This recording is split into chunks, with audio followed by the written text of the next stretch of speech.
Hi all, welcome to I plus. ഞാൻ അക്ഷര.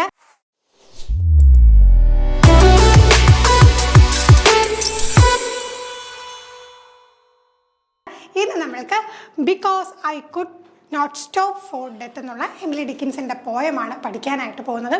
അപ്പോൾ ആദ്യം തന്നെ നമ്മൾ റൈറ്ററിനെ കുറിച്ച് അറിഞ്ഞിരിക്കണം. Emily Dickinson was an American poet known for her unique and innovative style. വളരെ യൂണീക്ക് ആയിട്ടുള്ള ഇന്നോവേറ്റീവ് സ്റ്റൈലുള്ള ഒരു റൈറ്റർ തന്നെയായിരുന്നു എമിലി ഡിക്കിൻസൺ എന്ന് പറയുന്നത്.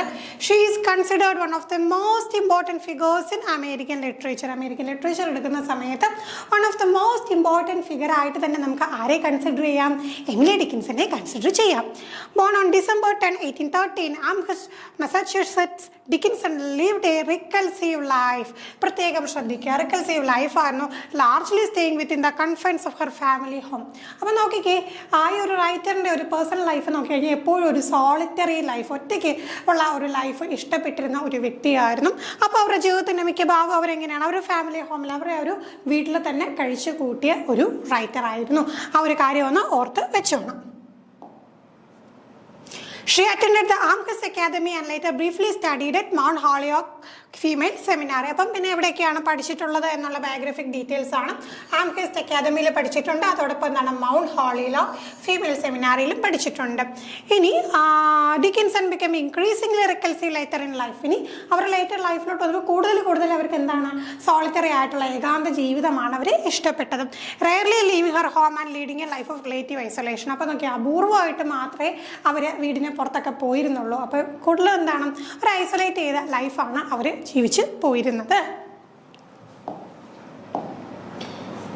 Dickinson's poetry is known for its unconventional use of punctuations, capitalization as well as its unique use of dashes. ഇനി നമുക്ക് റൈറ്റേഴ്സിനെ കുറിച്ച് സ്റ്റേറ്റ്മെൻറ്റ് ലെവലിൽ ചോദ്യങ്ങൾ വന്നു കഴിഞ്ഞാൽ, അല്ലെങ്കിൽ ഇതുപോലെ കുറച്ച് ഡീറ്റെയിൽസ് തന്നു കഴിഞ്ഞിട്ട് റൈറ്റർ ആരെന്ന് ഐഡൻറ്റിഫൈ ചെയ്യാനുള്ള ചോദ്യം വന്നാലൊക്കെ അവിടെയൊക്കെ ഉൾപ്പെടുത്താൻ കഴിയുന്ന ഒരു റൈറ്ററിൻ്റെ പ്രത്യേകതകൾ നമ്മൾ അറിഞ്ഞിരിക്കണം. അപ്പോൾ എമിലി ഡിക്കിൻസൻ്റെ പോയട്രിയുടെ പ്രത്യേകത നോക്കുകയും അൺകൺവെൻഷണൽ യൂസ് ആണ്. അന്നത്തെ ഒരു കാലത്ത് കൺവെൻഷണലായിട്ട് യൂസ് ചെയ്തുകൊണ്ടിരുന്ന ആ ഒരു സ്റ്റൈലിൽ നിന്ന് വ്യത്യാസമായിട്ട് എന്താണ് എമിലി ഡിക്കിൻസൺ കൊണ്ടുവന്നതെന്ന് നോക്കാം. Punctuation and capitalization. അപ്പം നോക്കിക്കേ, അപ്പം ഈ പങ്ക്ച്വേഷൻസ് ഇടുന്നതാണെങ്കിലും പിന്നെന്താണ് നമുക്ക് കാണാൻ കഴിയും, അൺകൺവെൻഷണൽ ആയിട്ടുള്ള സാധാരണ രീതി നമ്മൾ ക്യാപിറ്റൽ ലെറ്റേഴ്സ് ഉപയോഗിക്കുന്ന ഒരു രീതി ഉണ്ടല്ലോ, അതിൽ നിന്ന് വ്യത്യാസമായിട്ടുള്ള capitalisation and unique use of dashes. അപ്പോൾ ഈ പോയത്തിലൊക്കെ നമുക്ക് എന്താണ് ഈ ഡാഷ് ഇടയ്ക്കിടയ്ക്ക് കാണാനായിട്ട് സാധിക്കും. Her work explores themes such as death, immortality, nature and inner life. കൂടുതലായിട്ടും എന്താണ് എമിലി ഡിക്കിൻസന്റെ കവിതകളിലെ തീമുകൾ എന്ന് നോക്കിക്കഴിഞ്ഞാൽ മരണം, ഇമോർട്ടാലിറ്റി, നേച്ചർ, ഇന്നർ ലൈഫ്, ഇതൊക്കെയാണ് പ്രധാനമായിട്ട് തീം വരുന്നത്. എല്ലാ കവിതകളും എടുത്താലും നമുക്ക് ഏകദേശം എന്താണ് ഇതേ തീം തന്നെയാണ് കാണാനായിട്ട് സാധിക്കുന്നത്. Her exploration of these themes is often deeply personal and introspective. അപ്പം ഇത്തരം തീമുകൾ എമിലി ഡിക്കിൻസൺ എക്സ്പ്ലോർ ചെയ്ത സമയത്ത് നമുക്ക് എന്താ മനസ്സിലാക്കാം, ഡീപ്ലി പേഴ്സണൽ, ഭയങ്കരമായിട്ട് എന്താണ് പേഴ്സണൽ ആയിട്ടുള്ള കാര്യങ്ങളാണല്ലേ, ഭയങ്കരമായിട്ട് അവരുടെ ഒരു മനസ്സുമായിട്ട് അത്രയധികം ചേർന്നിരിക്കുന്ന കാര്യങ്ങളാണ്. ദെൻ ഇൻട്രോസ്പെക്ഷൻ എന്ന് വെച്ചാൽ എന്താണ്, looking into one's inside, അതായത് നമ്മുടെ അകത്തേക്ക് നോക്കുക. അപ്പം ആ ഒരു ഉള്ളിലേക്കുള്ള നോട്ടം, അങ്ങനെയൊക്കെയുള്ള കാര്യങ്ങളാണ് നമുക്ക് എവിടെ കാണാൻ കഴിയുന്നത്, ഈ എമിലി ഡിക്കിൻസന്റെ കവിതകളിൽ കാണാൻ കഴിയുന്നത്. Dickinson's poetry is rich in imagery and uses metaphors and personification to convey complex ideas and emotions. ഇനി എന്താണ് കവിതകളുടെ പ്രത്യേകത, റിച്ച് ആയിട്ടുള്ള ഇമേജറി നമുക്ക് കാണാൻ കഴിയും. അതോടൊപ്പം നമുക്ക് പോയറ്റിക് ഡിവൈസസ് നോക്കിക്കഴിഞ്ഞാൽ മെറ്റഫേഴ്സും പേഴ്സോണിഫിക്കേഷനും ഒക്കെ ഉപയോഗിച്ചുകൊണ്ട് കോംപ്ലക്സ് ഐഡിയാസിനെയും ഇമോഷൻസിനെയും കൺവേ ചെയ്യാനായിട്ട് ആർക്ക് സാധിച്ചിട്ടുണ്ട്, എമിലി ഡിക്കിൻസന് സാധിച്ചിട്ടുണ്ട്. Her poems are often short, written in quatrains and feature irregular meter. പൊതുവെ കവിതകളൊക്കെ എന്താണ്, ചെറിയ കവിതകളാണ്. And often written in quatrains. അപ്പം നോക്കിക്കേ, 4 വരിയായിട്ട് പോകുന്ന ആ ഒരു പാറ്റേണിലായിരുന്നു. ആൻഡ് ഫീച്ചർ ഇറഗുലർ മീറ്റർ ആണ് നമുക്ക് അവരുടെ കവിതകളിൽ കാണാനായിട്ട് സാധിക്കുന്നത്. പക്ഷേ നമ്മൾ അവിടെ ശ്രദ്ധിക്കേണ്ട കാര്യം എന്ന് വെച്ചാൽ, during her life only few of her poems ആയി പബ്ലിഷ്. അവർ ജീവിച്ചിരുന്ന കാലഘട്ടത്തിൽ വളരെ കുറച്ച് പോയിംസ് മാത്രമേ പബ്ലിഷ് ചെയ്തിരുന്നുള്ളൂ. And those were often edited to fit conventional standard of the time. അപ്പം നോക്കിക്കുക, ആ ഒരു കാലഘട്ടത്തിൽ കാലഘട്ടത്തിൽ ഒരു സ്റ്റാൻഡേർഡ്സ് ഒക്കെ ഉണ്ട്. അപ്പോൾ കവിതകൾ എഴുതുമ്പോൾ പോംസ് എഴുതുന്ന സമയത്ത് ഒരു സ്റ്റാൻഡേർഡ്സ് ഉണ്ട്. അതിന് ഫിറ്റ് ചെയ്യാൻ വേണ്ടിയിട്ട് അന്ന് എന്ത് ചെയ്തു, അതൊക്കെ പലപ്പോഴും എന്താണ് എഡിറ്റ് ചെയ്തിരുന്നു. അപ്പോൾ ആ ഒരു കൺവെൻഷണൽ സ്റ്റാൻഡേർഡ്സിനനുസരിച്ച് കൊണ്ടുപോകാൻ വേണ്ടിയിട്ട് എന്ത് ചെയ്തിരുന്നു, അപ്പോൾ അവിടെ കവിതകളൊക്കെ എഡിറ്റ് ചെയ്തിരുന്നു. അപ്പോൾ ഇവർ എഴുതിയ രീതിയിൽ തന്നെ ആയിരിക്കില്ല പബ്ലിഷായി വരുമ്പോൾ കവിതകൾ ഉണ്ടായിരിക്കുക. ഇനി Dickinson's work was published posthumously by her family. ഇനി മരണശേഷമാണ് കൂടുതലായിട്ടുള്ള വർക്കുകളും പബ്ലിഷ് ചെയ്തിട്ടുള്ളത്, ഫാമിലി പബ്ലിഷ് ചെയ്ത സമയത്ത്. With much of her poetry being edited to fit conventional poetic forms. മിക്കവാറും ഉള്ള കവിതകൾ നോക്കിക്കഴിഞ്ഞാൽ അതൊക്കെ എന്ത് ചെയ്തിരുന്നു, മിക്കവാറും ഉള്ളത് എന്ത് എഡിറ്റ് ചെയ്തിരുന്നു. അന്നത്തെ ആ ഒരു സ്റ്റാൻഡേർഡിന് അനുസരിച്ച് കൊണ്ടുപോകാൻ വേണ്ടിയിട്ട് എന്ത് ചെയ്തിരുന്നു, എഡിറ്റ് ചെയ്തിരുന്നു. It was in until later editions that her poetry was presented in original form. അപ്പം നോക്കിക്കേ, ഈ ലേറ്റർ എഡിഷനിലാണ് പിന്നെ എന്താണ് ആ ഒരു ഒറിജിനൽ ഫോമൊക്കെ പിന്നെ നമുക്ക് കാണാനായിട്ട് കഴിഞ്ഞിട്ടുള്ളത്. കാരണം നമുക്ക് പഠിക്കാനായിട്ടുള്ള ഒരു പോയത്തിൻ്റെ കാര്യം നോക്കാം. Because I could not stop for death is one of Emily Dickinson's most famous poem. Emily ഡിക്കിൻസൺസിൻ്റെ one of the most famous poem എന്ന് പറയാൻ കഴിയുന്ന ഒന്നാണ് നമുക്ക് പഠിക്കാനായിട്ട് പ്രിസ്ക്രൈബ് ചെയ്തിട്ടുള്ളത്. Because I could not stop for death. The poem was first published in 1890, 4 years after Dickinson's death in the collection Poem Series 1. അപ്പോൾ നോക്കിയേ, 1890 ഈ ഒരു കവിത പബ്ലിഷ് ചെയ്തത്. എപ്പോഴാണ്? ആഫ്റ്റർ ഹർ ഡെത്ത്, അവരുടെ മരണശേഷം പോസ്റ്റ്മസ്ലി ആണ് പബ്ലിഷ് ചെയ്തത്. പോംസ് സീരീസ് 1 എന്നുള്ള കളക്ഷനിലാണ് ഈ ഒരു വർക്ക്, ഈ ഒരു പോം പബ്ലിഷായി വന്നിട്ടുള്ളത്. This collection was edited by Mabel Loomis Todd and Thomas Wentworth Higginsons, friends of Dickinson. അപ്പം നോക്കി, 2 സുഹൃത്തുക്കളാണ്. ഡിക്കിൻസണിൻ്റെ സുഹൃത്തുക്കളായിട്ടുള്ള മേബൽ ലൂമിസ് ടോഡും തോമസ് വെൻവർത്ത് ഹിഗിൻസണും എന്ത് ചെയ്തു, ഈ കവിതകൾ പബ്ലിഷ് ചെയ്യാനായിട്ട് തീരുമാനിച്ചു. അവർ പബ്ലിഷ് ചെയ്തു. Who took on the task of bringing her extensive body work to the public. അപ്പോൾ എന്താണ്, ഇത്രയധികം കവിതകൾ എന്താണ് എഴുതിയിട്ടുണ്ടെങ്കിലും ആരും അറിയാത്തത് ഇരുന്ന് പോകാതെ ഈ സുഹൃത്തുക്കൾ എന്ത് ചെയ്തു, ഈ കവിതകളെയൊക്കെ പബ്ലിക്കിന് മുമ്പിലോട്ട് എത്തിക്കാനായിട്ട് ശ്രമിച്ചു. The poem was originally published under the title The Chariot. അപ്പോൾ നോക്കിക്കേ, ആദ്യം ഒറിജിനൽ ടൈറ്റിൽ എന്തായിരുന്നു, ചാരിയറ്റ് എന്നായിരുന്നു ഒറിജിനൽ ടൈറ്റിൽ എന്ന് പറയുന്നത്. Many of Dickinson's poems were titled by editors posthumously and she did not title them herself. ശ്രദ്ധിക്കേണ്ട കാര്യം നോക്കിയാൽ മിക്കവാറും ഉള്ള കവിതകളുടെയൊക്കെ ടൈറ്റിൽ ആരാണ്, എഡിറ്റേഴ്സാണ്. മരണശേഷം, ഡിക്കിൻസണിൻ്റെ മരണശേഷം ഈ വർക്കുകൾ പബ്ലിഷ് ചെയ്യുന്ന സമയത്തും എഡിറ്റേഴ്സാണ് എന്ത് ചെയ്തത്, ഇത്തരത്തിൽ പേരുകൾ നൽകിയിരുന്നതും. അപ്പോൾ നോക്കിക്കേ, and she did not title them herself. അപ്പോൾ എമിലി ഡിക്കിൻസൺ അല്ല ഇതിനൊന്നും പേര് ടൈറ്റിലിട്ട് വെച്ചിരുന്നത്. Dickinson did not authorise the publication of her poetry during her life time. അപ്പോൾ എന്താ, പബ്ലിക്കേഷൻ ഓഫ് പോയട്രി ഒന്നും ഓതറൈസ് ചെയ്തിരുന്നില്ല. അന്നത്തെ കാലഘട്ടത്തിൽ അവർക്ക് എന്താണ്, ഒന്നും ചെയ്യാൻ കഴിഞ്ഞിരുന്നില്ല. Consequently there is often some uncertainty about the intended final form of her poems. അപ്പോൾ നോക്കിക്കേ, എന്താണ് ഇൻറ്റൻറ്റ് ചെയ്ത ഫൈനൽ ഫോം, എന്താണ് എമിലി ഡിക്കിൻസൺ എഴുതാൻ ഉദ്ദേശിച്ചത്, അല്ലെങ്കിൽ ഏത് രീതിയിലാണ്. അപ്പം നമ്മൾ പറഞ്ഞു, അതിൽ മാറ്റങ്ങളൊക്കെ വരുത്തിയിട്ടാണ്, എഡിറ്റഡ് വേർഷനായിട്ടൊക്കെയാണ് പബ്ലിഷ് ആയത്. എന്തിനു വേണ്ടിയിട്ടാണ്, അന്നത്തെ ഒരു സ്റ്റാൻഡേർഡ് ഫിറ്റ് ചെയ്യാൻ വേണ്ടിയിട്ട്, ഫിറ്റ് ചെയ്ത് പോകാൻ വേണ്ടിയിട്ട് എന്ത് ചെയ്തു, അത് എഡിറ്റ് ചെയ്തു. അങ്ങനെ വരുമ്പോഴത്തേക്കും നമുക്ക് എന്താണ്, ഒരു അൺസർട്ടനിറ്റി ഉണ്ട്. അതായത് ഇൻറ്റൻഡഡ് ഫൈനൽ ഫോം എന്താണ്, എമിലി ഡിക്കിൻസൺ അതിൻ്റെ ഫൈനൽ ഫോം ആക്കി വെച്ചിരുന്നത് എന്ന് നമുക്ക് എന്താണ്, ഒരു അൺസർട്ടനിറ്റി ഉണ്ട്. കാരണം എഡിറ്റേഴ്സ് അതിൽ എന്ത് ചെയ്തിട്ടുണ്ട്, മാറ്റങ്ങൾ വരുത്തിയിട്ടുണ്ട്.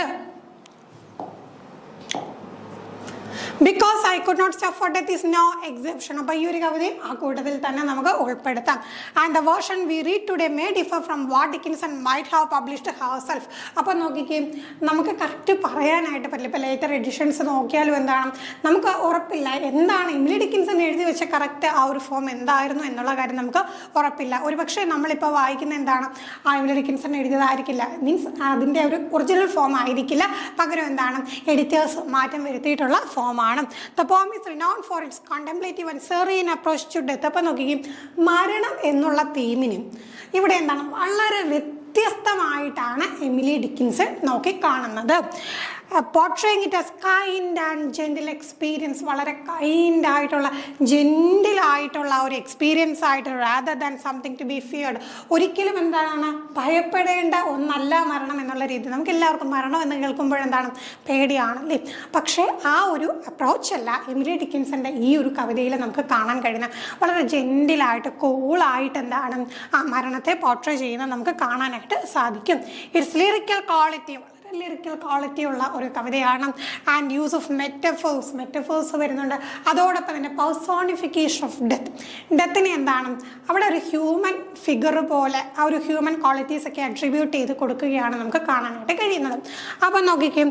And immortality, personification of death and immortality, മരണമില്ലാത്ത അവസ്ഥയൊക്കെ എന്താണ് പേഴ്സോണിഫൈ ചെയ്തുകൊണ്ടാണ് നമുക്ക് ഈ കവിതയിൽ കാണാനായിട്ട് സാധിക്കുന്നത്. ഇനി നമുക്ക് കവിതയിലായിട്ട് കടക്കാം. Because I could not stop for death, he kindly stopped for me. The carriage held but just ourself and immortality. അപ്പം നോക്കിക്കേ, ഇവിടെ ആ എക്സ്റ്റെൻസീവ് യൂസ് ഓഫ് ഡാഷസ് കണ്ടോ, അവിടെ ഇവിടെയൊക്കെ ഡാഷ് യൂസ് ചെയ്തേക്കുന്നുണ്ടോ. ഇത് എമിലി ഡിക്കിൻസന്റെ കവിതയുടെ ഒരു പ്രത്യേകതയാണ്. അപ്പം നോക്കിക്കേ, ഡെത്തിനെ ഇവിടെ എങ്ങനെയാണ് പറഞ്ഞിരിക്കുന്നത് നോക്കാം. Personified as a kind and courteous suitor. അപ്പം നോക്കിക്കേ, വളരെ കൈൻഡായിട്ടുള്ള നല്ല സ്വഭാവമുള്ള ഒരു വരനെ പോലെയാണ് ആരെ കാണിക്കുന്നത്, മരണത്തെ കാണിക്കുന്നത്, പേഴ്സോണിഫൈ ചെയ്തേക്കുവാണ്. ആൻഡ് ക്യാരിയേജ്, എന്താണ് ഇവിടെ ക്യാരിയേജ് എന്ന് പറയുന്നത്? ഒരു ക്യാരിയേജിൽ കൊണ്ടുപോകുന്നു. ക്യാരിയേജ് എന്താണ്? ഹൗസ് ഡ്രോൺ വെഹിക്കിൾ, കുതിര വണ്ടി എന്നൊക്കെ നമ്മൾ പറയത്തില്ല, ആ ഒരു രീതിയിൽ. Symbolizing the journey to the after life. അപ്പോൾ എന്താണ് ഇവിടെ മരണം എന്ന് പറഞ്ഞു കഴിഞ്ഞാൽ ഒരിക്കലും ഒരു എൻഡിങ് എന്നല്ല, it's A beginning of the next life എന്നുള്ള രീതിയിൽ. അപ്പോൾ ആഫ്റ്റർ ലൈഫിലേക്കുള്ള, അതായത് മരണം എന്ന് പറയുമ്പോൾ ഈ ജീവിതം കഴിഞ്ഞാൽ അടുത്ത എന്തോ ഒരു സംഗതിയുണ്ട്, അതിലേക്കുള്ള ഒരു യാത്ര, അതിനെയാണ് ഈ ഒരു ക്യാരിയേജ് വെച്ച് ഉദ്ദേശിക്കുന്നത്. ഇമോർട്ടാലിറ്റി നോക്കിക്കേ, the carriage but just our self and immortality. അപ്പോൾ ആരൊക്കെയുണ്ട് ക്യാരിയേജിൽ? ആരൊക്കെയുണ്ട്? പോയിട്ടുണ്ട്, ഡെത്ത്, പേഴ്സോണിഫൈ ചെയ്തിട്ടുള്ള ഡെത്ത് ഉണ്ട്, സ്യൂട്ടറെ പോലെ കൈൻഡായിട്ടുള്ള, ചിന്തിലായിട്ടുള്ള, കോർട്ടിയസ് ആയിട്ടുള്ള ഡെത്ത് ഉണ്ട്. അതോടൊപ്പം ആരും കൂടെയുണ്ട്? ഇമോർട്ടാലിറ്റിയും കൂടെയുണ്ട്. ഇമോർട്ടാലിറ്റി എന്താണ്? The state of living for ever ആണെന്ന് നമുക്കറിയാം, മരണമില്ലാത്ത അവസ്ഥ. പക്ഷേ ഇവിടെ അതിനെ പേഴ്സോണിഫൈ ചെയ്തേക്കുവാണ്, personified as a companion in the ക്യാരിയേജും. അപ്പം ഈ പോയിറ്റിനോടൊപ്പം ഡെത്തിനോടൊപ്പം ഒരു കമ്പാനിയനായിട്ട് ആരും കൂടെയുണ്ട്? ഇമോർട്ടാലിറ്റിയും ഒരു കൂടെ എന്താണ് ഒരു കമ്പാനിയൻ ആയിട്ടുണ്ടെന്നാണ് പറയുന്നത്. അപ്പം നമുക്ക് നോക്കാം. The speaker reflect on their inability to stop for death. അപ്പോൾ ആദ്യത്തെ വരികൾ തന്നെ നോക്കിക്കേ. Because I could not stop for death, എനിക്കൊരിക്കലും മരണത്തെ തടഞ്ഞു നിർത്താനായിട്ട് സാധിക്കില്ല. He kindly stop for me. അപ്പോൾ ഹി എന്ന് പറഞ്ഞ നേരം ഡെത്ത് എന്തോ ചെയ്തു? He kindly stop for me, എനിക്ക് വേണ്ടി എന്ത് ചെയ്തു? നിന്ന് തന്നു. However, that personified as a polite suitor, വളരെ പൊളൈറ്റ് ആയിട്ടുള്ള നല്ല സ്വഭാവമുള്ള ഒരു സ്യൂട്ടറിനെ പോലെ എന്ത് ചെയ്തു? സ്റ്റോപ്പ് ഫോർ ദ സ്പീക്കർ, സ്പീക്കറിന് വേണ്ടിയിട്ട് ആദ്യം സ്റ്റോപ്പ് ചെയ്തു, ഡെത്ത് സ്റ്റോപ്പ് ചെയ്തു വന്നു. Who then joints death and immortality in carriage ride. എന്നിട്ട് എന്ത് ചെയ്തു? ഈ പറഞ്ഞ പോയിട്ടും ഡെത്തും ഇമോർട്ടാലിറ്റിയും കൂടെ എവിടെ പോയി? ആ ക്യാരിയേജിൽ കയറി സഞ്ചരിക്കാനായിട്ട് തുടങ്ങി. We slowly drove, he knew no haste, and I had put away my labor and my leisure to for his civility. But haste, we slowly drove, he knew no haste. അപ്പം നോക്കിക്കേ, വളരെ പതുക്കെ പോവുകയാണ് അല്ലേ. അപ്പം ഹേസ്റ്റ് എന്ന് വെച്ച് കഴിഞ്ഞാൽ എന്താണ്? അർജൻസി ഓർ സ്പീഡ് എന്നാണ്. അപ്പം നോ ഹേസ്റ്റ് കൊണ്ട് ഇവിടെ ഉദ്ദേശിക്കുന്നത് എന്താ? ഡെത്തിന് എന്താണ്? ധൃതി ഒന്നുമില്ല, ധൃതി ബഹളം ഒന്നുമില്ല. Death describe as having none, no speed, no urgency speed ഒന്നും ഇല്ലാതെ എന്താണ്? സമാധാനപരമായിട്ടാണ് ഡെത്ത് പോകുന്നത്. ലേബർ എന്ന് വെച്ച് കഴിഞ്ഞാൽ നമുക്കറിയാം വർക്ക് ഓർ എഫേർട്ടാണ്. Leisure free time or relaxation ആണ്. സിവിലിറ്റി എന്താണ്? പൊളൈറ്റ്നെസ് ഓർ കോർട്സി ആണ്. അപ്പോൾ നോക്കി വളരെ മര്യാദയുള്ള നല്ലൊരാളായിട്ടാണ് ഡെത്തിനെ ഇവിടെ പോർട്രേ ചെയ്തേക്കുന്നത്. ഇനി നമുക്ക് ഈ വരികളുടെ അർത്ഥത്തിലേക്ക് കടക്കാം. The carriage ride progress slowly. അപ്പോൾ വളരെ സ്ലോ ആയിട്ടാണ് ആ ഒരു ക്യാരിയേജ് പൊയ്ക്കൊണ്ടിരിക്കുന്നത്. ഡെത്ത് ഈസ് നോ റഷ്, ഡെത്തിൻ്റെ ഒരു തിടുക്കവും ഇല്ല, വളരെ സ്ലോ ആയിട്ട് പോവുകയാണ്. The speaker has set aside their daily activities and pleasures in deference to death courteous nature. അപ്പം നോക്കിക്കും, my labour and my leisure, ഞാൻ ചെയ്യുന്ന ജോലികളും എൻ്റെ ലെഷർ ടൈമും എല്ലാം ഞാൻ ആർക്ക് വേണ്ടി മാറ്റിവെച്ചു?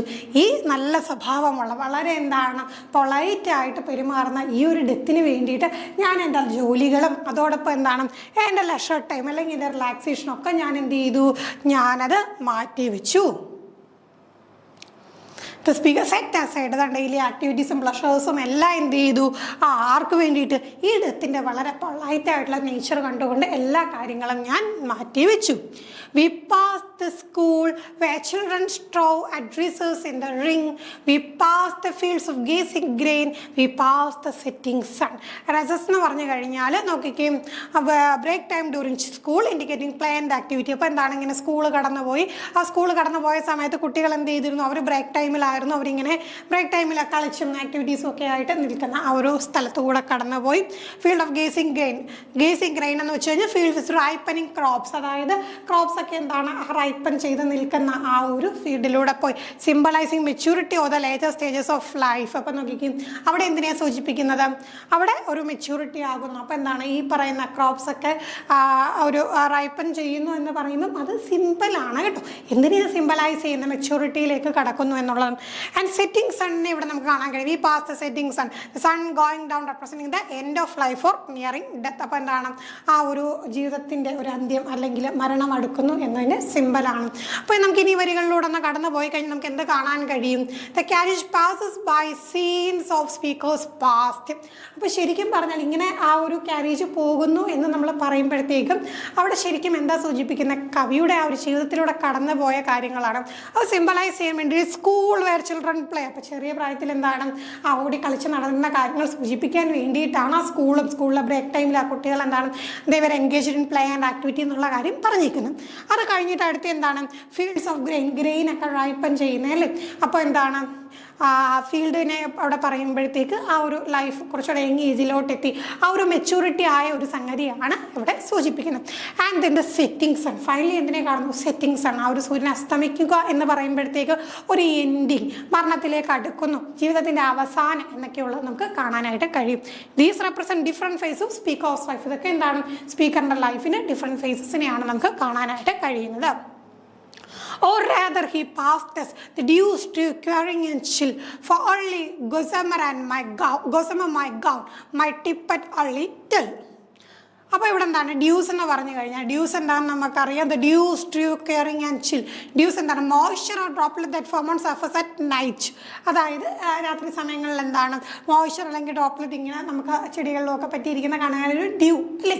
അപ്പോൾ അതെന്താണ് ശരിക്കും, the chill of approaching death. ആ ഒരു തണുപ്പ് എന്തിനെ സൂചിപ്പിക്കുന്നത്, മരണം എന്ന് പറയുമ്പോൾ അതിനെ നമ്മൾ തണുപ്പൊക്കെ ആയിട്ട് ചേർത്ത് പറയാറുണ്ടല്ലേ. ആ ഒരു തണുപ്പിനെ അവിടെ സൂചിപ്പിക്കാൻ വേണ്ടിയിട്ടാണ് ആ ഡ്യൂസിനെ കൊണ്ടുവന്നത്. ഗോസിമർ എന്താണെന്ന് പറഞ്ഞു കഴിഞ്ഞാൽ fine delicate fabric of or spiders web symbolising in substantial nature of the speakers clothing and life. അപ്പം നോക്കി ഇവിടെ ഗോസിമർ കണ്ടോ. ഗോസിമർ എന്ന് പറഞ്ഞു കഴിഞ്ഞാൽ ഡെലിക്കേറ്റ് ഫാബ്രിക് അല്ലെങ്കിൽ സ്പൈഡറിൻ്റെ വെബ് പോലെയുള്ള വളരെ തിന്നായിട്ടുള്ള ഒരു ക്ലോത്ത് എന്നുള്ള രീതിയിൽ പറയുവാണ്. സ്പീക്കറിൻ്റെ ക്ലോത്തിങ്ങിനെയും ലൈഫിനെയൊക്കെ സിംബലൈസ് ചെയ്യാൻ വേണ്ടിയിട്ടാണ് ആ ഒരു ഇമേജ് അവിടെ കൊണ്ടുവന്നിട്ടുള്ളത്. അത് ടിപ്പറ്റ് എന്ന് വെച്ചാൽ piece of clothing worn around the neck or shoulders made of light material.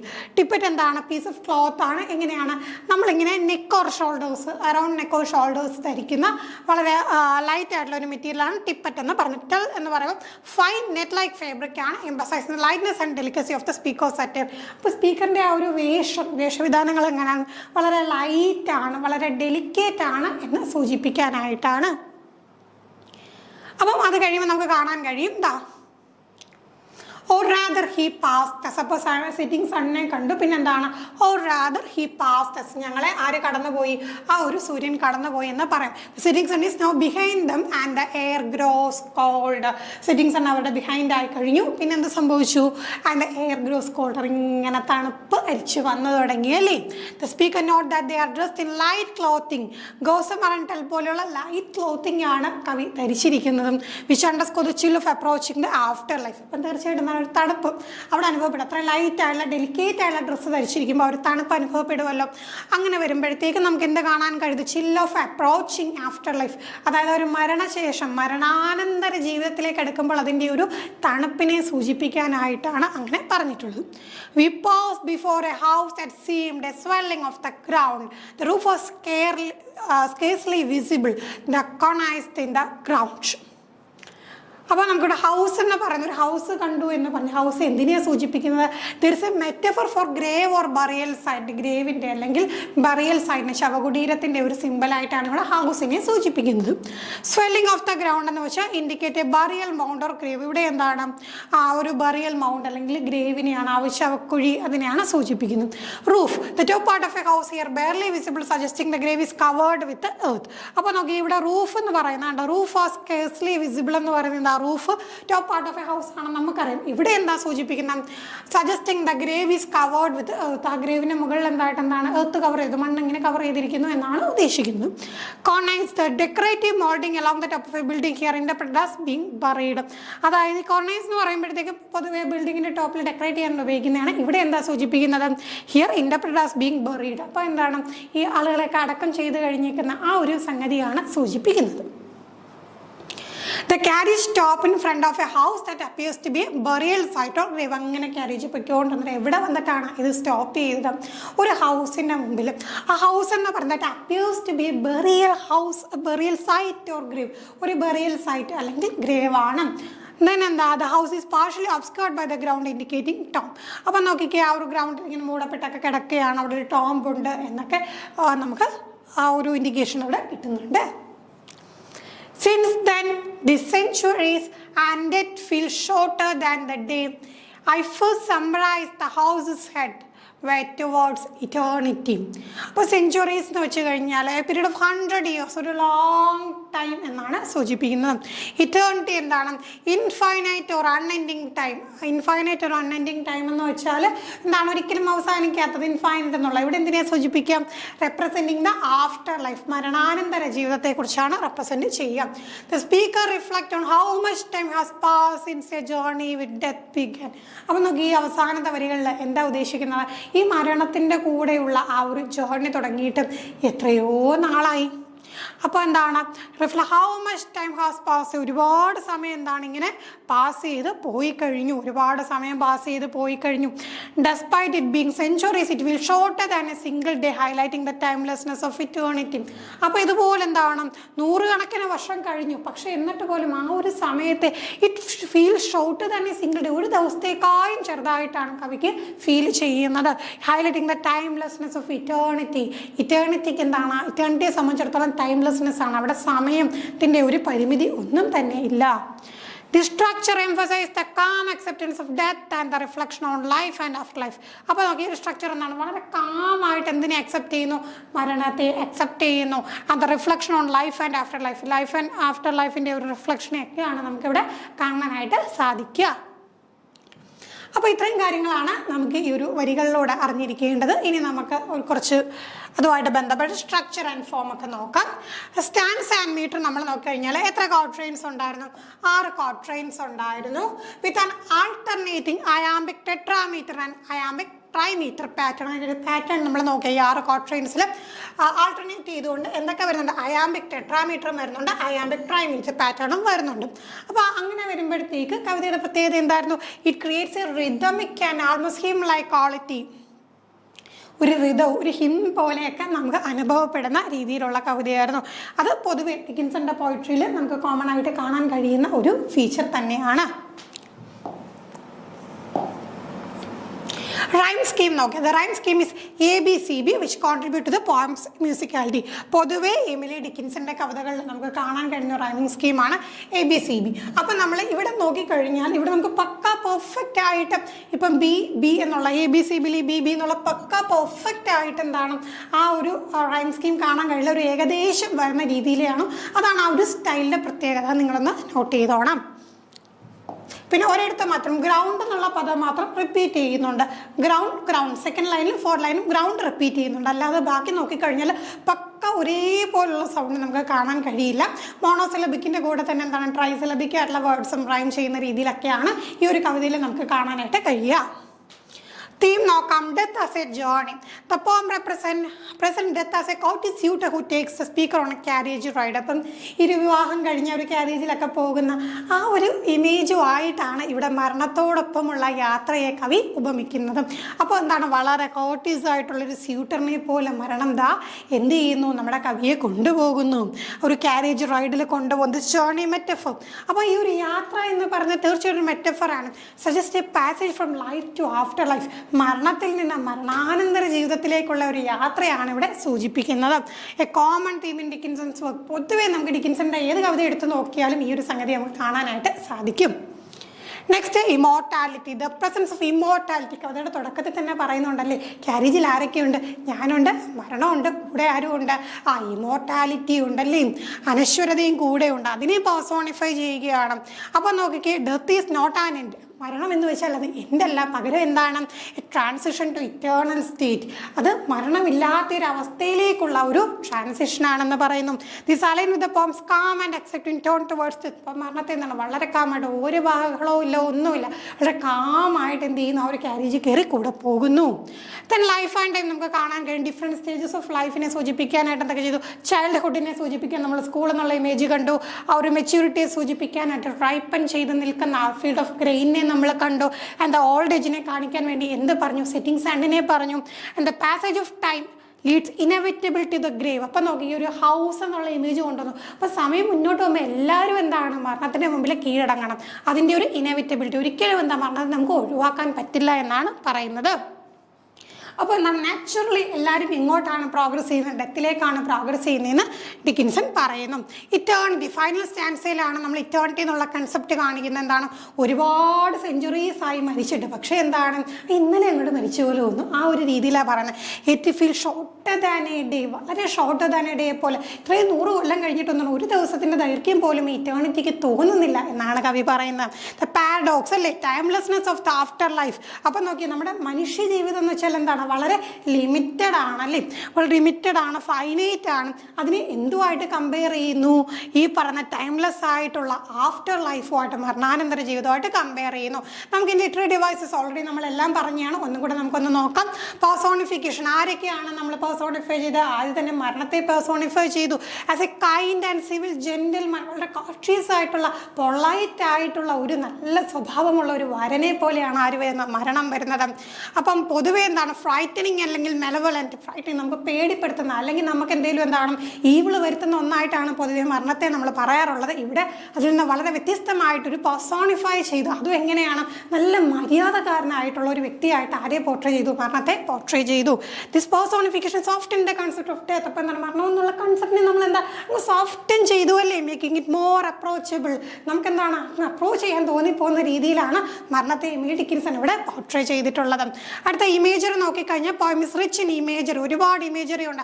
ആ സ്കൂളിൽ ഓടി കളിക്കുന്ന കുട്ടികളുടെ കാര്യമാണെങ്കിലും, ആ ഒരു സെറ്റിംഗ് സണ്ണ്, ഫൈനൽ ഹൗസ്, പിന്നെ നമ്മൾ കണ്ട റൈപ്പൻ ചെയ്തിരിക്കുന്ന ഗ്രെയിൻ ഫീൽഡ്, ഇതൊക്കെ വായിക്കുമ്പോൾ നമ്മുടെ മനസ്സിൽ ഇമേജ് തെളിയും. These image evoke a scene and natural journey through the life into death. അപ്പോൾ ഇങ്ങനെ ജീവിതത്തിൽ നിന്ന് തുടക്കം മുതൽ എന്താണ്, ഇങ്ങനെ പ്രോഗ്രസ് ചെയ്ത് എങ്ങേജിലോട്ട് പോയാൽ ഫൈനലി സെറ്റിംഗ് സണ്ണിനെ കണ്ടുകൊണ്ട് ആ ഒരു മരണം എന്ന് പറയുന്ന ഒരു എങ്കിലോട്ട് എത്തുന്ന ആ ഒരു ജേർണിയെ നമുക്ക് കാണാൻ കഴിയും. സിംബോളിസം, പലതരത്തിലുള്ള സിംബലുകളുണ്ട്. നമ്മൾ ഓരോ സിംബലും ഓൾറെഡി പറഞ്ഞു പോയതാണ്. ഇവിടെ ഒരു ഉദാഹരണം, ക്യാരേജ് എന്താണ് സിംബലായിട്ടുണ്ടായിരുന്നത്, represent the vehicle of transition from life to death. മരണത്തിൽ നിന്ന് എന്താണ്, ജീവിതത്തിൽ നിന്ന് മരണത്തിലേക്കുള്ള ഒരു ട്രാൻസിഷൻ. അതുപോലുള്ള സിംബലുകളാണ് നമ്മളെ കണ്ട സ്കൂൾ യാർഡും അതേപോലെ ഫീൽഡും സെറ്റിംഗ് സണ്ണും ഒക്കെ എന്താണ് നമ്മൾ ഓൾറെഡി ഡിസ്കസ് ചെയ്തതൊക്കെ എന്താണ് ഇവിടെ കണ്ട സിംബൽസ് ആണ്. അപ്പോൾ ഇത്രയും കാര്യങ്ങളാണ് ഈ ഒരു കവിതയുമായി ബന്ധപ്പെട്ട് പഠിക്കാനായിട്ടുള്ളത്. മറ്റൊരു ക്ലാസ്സുമായി നമുക്ക് വീണ്ടും കാണാം. Thank you.